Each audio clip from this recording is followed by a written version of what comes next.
Mapagpalang araw sa inyong lahat, mga kapatid at mga kababayan sa ating pinakamamahal na bansa. Kanina po ay binigyang diin na ang isa po sa ating panawagan, ang ukol sa transparency. Ngayon naman po ay bibigyang diin natin sa panawagan po natin sa rallying ito ang tungkol sa accountability. Sapagkat ang isang bansa kapag kapuno ng katiwalian, pagkatapos po ay sinasabayan pa ng pagtatakipan at kawalan ng katarungan, ang mawawala po sa bansa ay hindi lang pera. Hindi lang po pera. Hindi lang po pondo ng bansa ang mawawala, kundi ang mahalagang tiwala ng mga mamamayan. Pati tiwala ng mga tao mawawala. At kapag nawala po ang tiwala ng mamamayan, kahit gaano pa po kaganda ang plano ng gobyerno, kahit gaano kagaling ang kanyang mga ekonomista, babagsak pa rin po ang bansa. Papayag po ba tayo ang ating bansa'y bumagsak?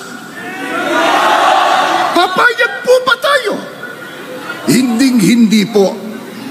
Kaya sa pagkakataong ito ay muli nating isinisigaw ang panawagan po para sa accountability. Hindi lang man po sa mga tiwali, kundi maging sa mga namumuno sa ating bansa.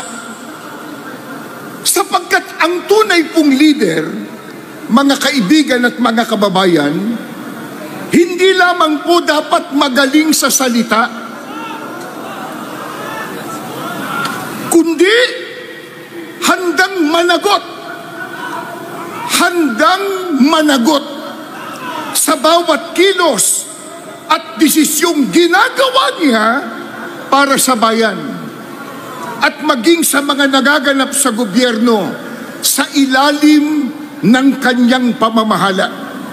Kaya po, ang prinsipyong accountability ay tunay na napakahalaga. Muli nga po nating isigaw yung salitang accountability, mga kababayan. Accountability! Accountability! Accountability! Accountability! Sa salitang accountability, nakapaloob po dito ang pagkilala na may karapatan ang taong bayan na maningil ng mabuting serbisyo sa mga lingkod bayan na pinagkatiwalaan nila. Nakapaloob po sa salitang accountability ang pagkilala na karapatan po ng mga mamamayan na magdemand ng paliwanag sa mga nangyayari sa bansa, lalo na po kung may katiwalian. Ang pananagutan, hindi lang po tungkol sa sasabihin mo, o sige, ako may kasalanan. Hindi humahantong lang doon. Ito po ay ang pagtanggap ng responsibilidad. Pagtanggap ng responsibilidad bago pa man lumala ang problema. O sa konteksto po ng pinag-uusapan ngayon at malaganap na katiwalian, ito po ay ang kakayahang humarap sa katotohanan, tanggapin ang pagkukulang at itama ang pagkakamali. Pagka hindi nila itinama, sila tatamaan.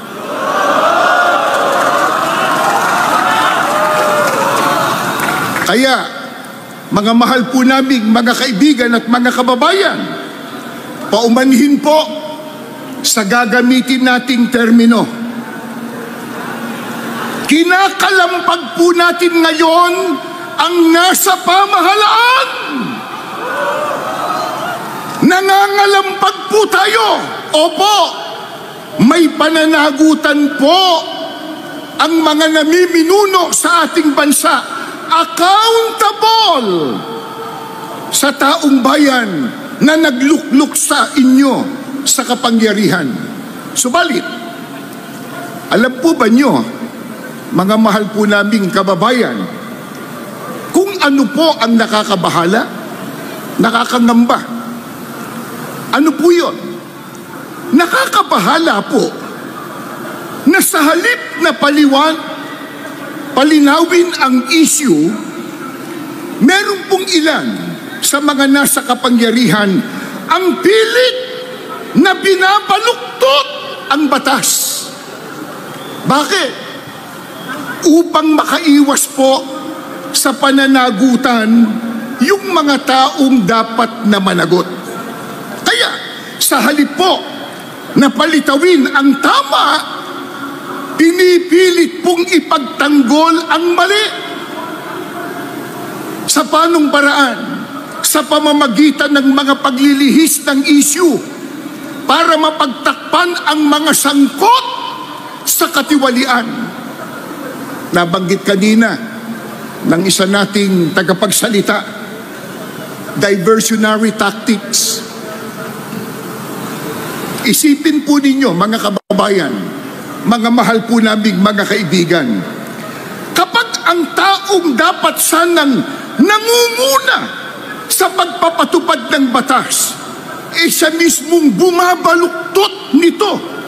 Pagkatapos po, ginagamit pa ang kapangyarihan para pagtakpan ang katotohanan.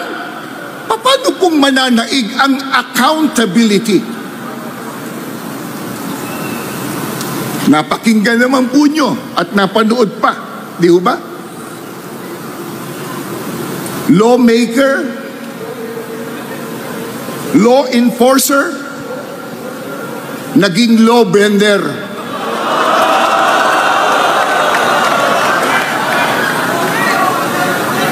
Hindi po ba yan ang dahilan kung bakit po nasisira at nawawasak ang tiwala ng mga mamamayan? Mga kababayan, paano po tayo magsasawalang kibo?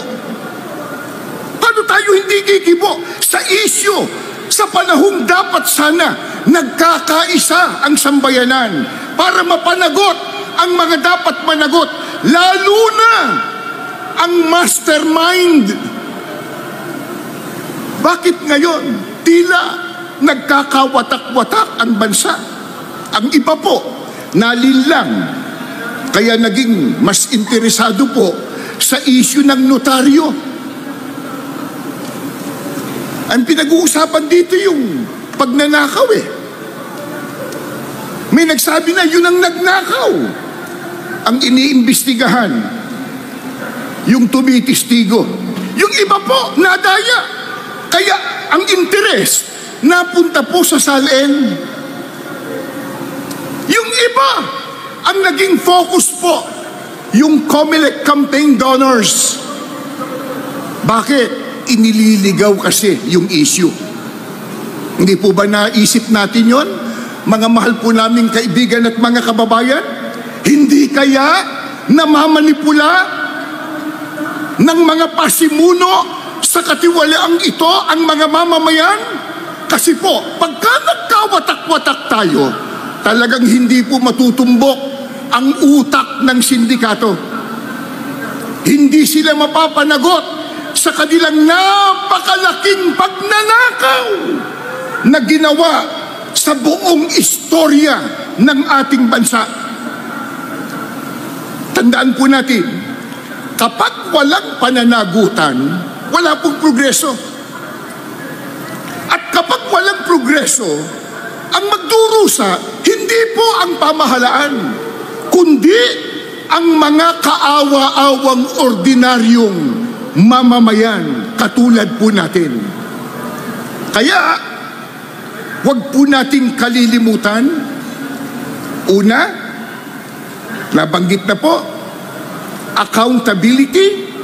Hindi dapat ihiwalayan sa sinabi na po kanina sa transparency, katarungan at kapayapaan. Tandaan po natin yung apat na yon. Transparency, accountability, katarungan o justice, at kapayapaan. Sapagkat ang apat na ito, mga kababayan, magkakaugnay po na haligi ng mabuting pamamahala. Ang transparency po, nagbibigay liwanag upang makita ng mamamayan ang katotohanan. Ang accountability, nagtitiyak na may mananagot kapag nilabag ang tiwala ng taong bayan. Ang katarungan, nagsisilbing timbangan at gabay sa lipunan. At ang kapayapaan, ang bunga po ng lahat ng ito.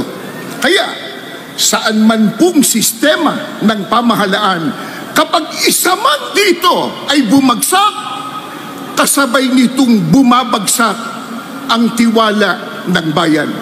Kaya, kung tunay nating hangarin, mga kapatid, maging maunlad at mapayapa ang ating bansa, kailangan po, tandaan po natin, maging transparent ang pamahalaan sa lahat ng gawain ito. Papanagutin ang mga lumalapag sa batas. Pairalin ang katarungan ng walang kinikilingan at itaguyod ang kapayapaang nagmumula sa katotohanan. Sa ganito pong paraan, mga mahal po naming kababayan, muling maibabalik ang tiwala ng mamamayan at ang dangal ng ating bansa sa harap ng mga mamamayan at ng buong daigdig. Kaya, meron tayong hamon o panawagan. Ano po ang hamon at panawagan natin sa mga nasa kapangyarihan o namiminuno? Ito po, sana po naririnig nila. At sa tulong po nating lahat ng tinig ng sambayan ng Pilipino, loobin nawa ng Panginoon Diyos, marinig po nila ito. Ito ang ating hamon at panawagan. Ano po yun? Huwag lang kayong maging mahusay sa salita at propaganda. Maging mahusay din kayo sa pagtupad ng pangako at pagtanggap ng pananagutan. Tandaan po natin, ang isang pinunong marunong managot at magpanagot, yan po ang pinunong may dangal. Kaya, kung may anomalya, huwag pagtakpan. Kung may pagkakamali, huwag itago. Sabihin nga po natin, baka para lalo nilang marinig, huwag itago.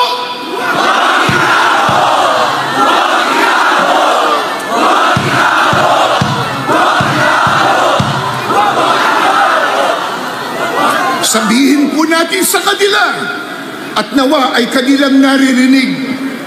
Huwag niyong gawing palamuti lang ang salitang public service. Samantalang lagi nilang sinasabi, public service is a public trust. Kaya pag nandyan ka sa kapangyarihan, ikaw ay isang public servant. Ang pagiging public servant, hindi po dekorasyon. Yan po ay obligasyon. Obligasyon.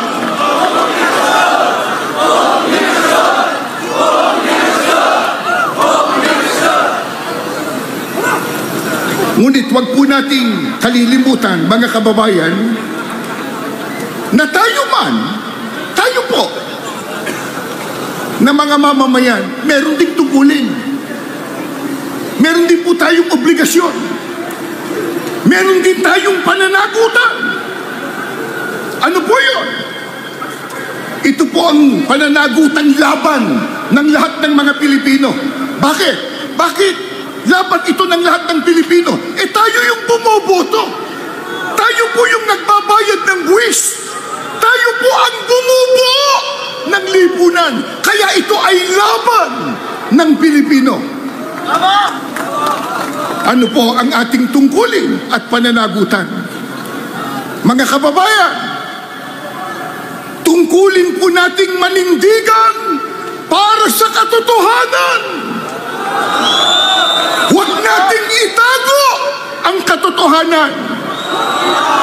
Huwag tayong maging bulag sa mga maling gawain. At huwag tayong matakot magsalita ng laban sa katiwalian.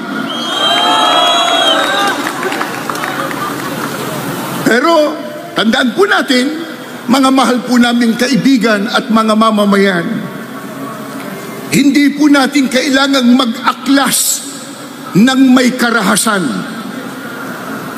Ang kailangan po natin ay mapayapang solusyon para po sa katotohanan, isang panawagan para sa pagpapanagot sa mga kinauukulan. Kaya, isisigaw po natin sa sama-sama nating tinig at damdamin at buong tapang na sabihin, tukuyin ang mga mastermind ng katiwalian.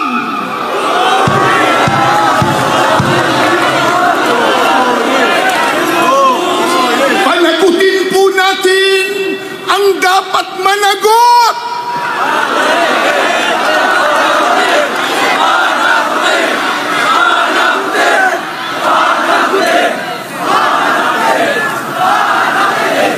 At sabihin po natin ang buong giting, isoli ninyo ang perang ninakaw sa bayan.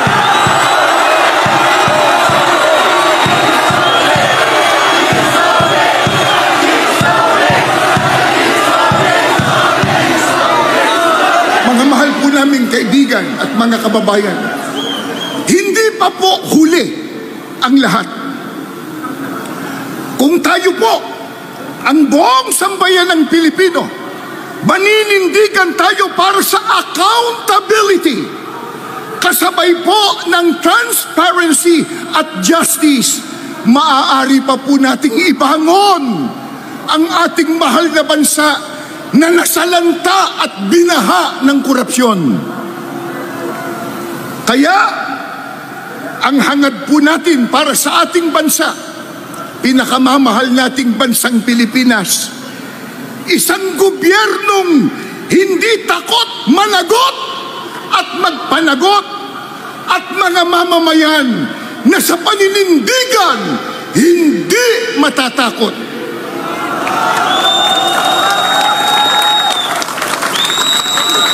Mabuhay po ang Pilipinas. Mabuhay po ang sambayan ng Pilipino. Mabuhay po ang Iglesia ni Cristo. Magandang gabi po sa inyong lahat.